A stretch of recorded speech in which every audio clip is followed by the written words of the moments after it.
G'day YouTube, just posting up a final video on skateboard modifications. This is my latest iteration of my surf truck design. I've shown different designs in the past with rear mounted springs at the back here.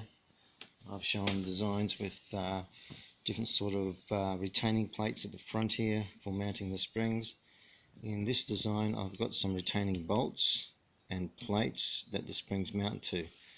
And they've got a slight spacer washer underneath their nylon spacer washer. I drilled the holes a bit big for this. I made an M10 size hole. Probably should have used an M8 or an M6, but well, I used what I had around. So I've got M10 panhead bolts in there. Hold that in place if you look at it from the other side. If you look at it from the front here, there you go. Hope that's pretty visible to you guys, but yeah, what we've got is we've got the retaining bolt, the nut. I've just got that nylock. Well, you could use a nylock. I've just used Loctite on that to hold it in place.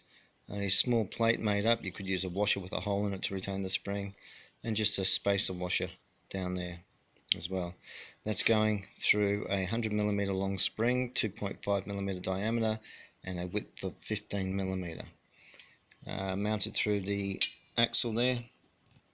I've drilled a 3mm hole. I've got the spring hanging through there. I'll show you the back in a minute there. We've got a wedge riser at the front here. It's about a 4 or 5 degree riser. A couple of spacer thrust bearings here, one on the bottom. Also got a washer down there, just a nylon washer, sorry. One at the top, and your locking nut. And then from the back side, you can see that the pivot's been sawn off the truck so that it can move freely. Okay. So what I'd used before in my last few videos was I'd used initially 50mm springs in the back here. They were mounted through the rear of the truck and down into this hole here basically. They were good, gave a good feel, good motion, good range of rotation, but they stretched over time and the springs gave out.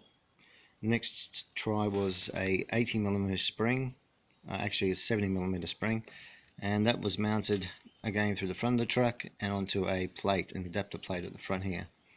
Again, very good feel, very good motion. But what happened was that they kept coming in contact with the bridge there of the truck, the suspension truck, and over time they stretched and bent around that and then lost some of their tension. So what I've done is spaced these ones a little bit wider with through deck mount bolts and retaining plates for the springs. I've used a longer spring so I get more articulation with it, less stress on the spring because I'm not stretching it as far as I would a shorter spring. And I'm using a thicker spring to harden up the turn a little bit for me. It was good just on the flat with the smaller springs, but when I was trying to learn to drop in with this design on quarters, a bit sketchy. Tend to get a bit of wiggle going on at the bottom of the drop in, and it felt very unstable. So I've hardened it up with harder springs. I've gotten used to the tension of these springs now for pumping and carving, and it makes hardly any difference to that now for me. It actually gives me a little bit more thrust as it kicks back to center. Nice and snappy kickback on that one. And it's got a very good range of rotation. The benefit with this one is I can get up to about a 50 degree, maybe 60 degree rotation off center line with these springs if I really push it hard. But also when they come under compression, when they're being turned the opposite direction to which the stretch is, they go under compression, and it's a limiting effect so that my turn should not exceed around about 60-65 degrees. And that's great because before, when I had the springs at the back or the shorter springs and differently mounted at the front, I was able to get almost up to 85 degree rotation on that, which was great in some ways, but it was really hammering the springs and giving them too much stretch, too much elongation, and then they just fatigued over time. So this design I've been writing for a few weeks now, probably about 3 weeks. I've taken it to a big bowl in Kwinana new skate park out there, and it's been awesome. It's been handling that drop in really well, and it's been, yeah, just a great setup. A little bit different in that you've got to mount it through the deck now. I could set up a plate and a system to mount it through the truck, but I just whacked it through the deck because I had plenty of space at the front there to do that.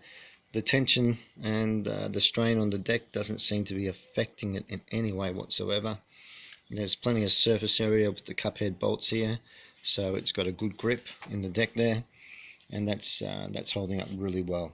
So if you're looking at making your own surf skate truck, as per my previous posts, have a look at this sort of setup. You'll probably find that this might work better for you. Alright, that's it for now.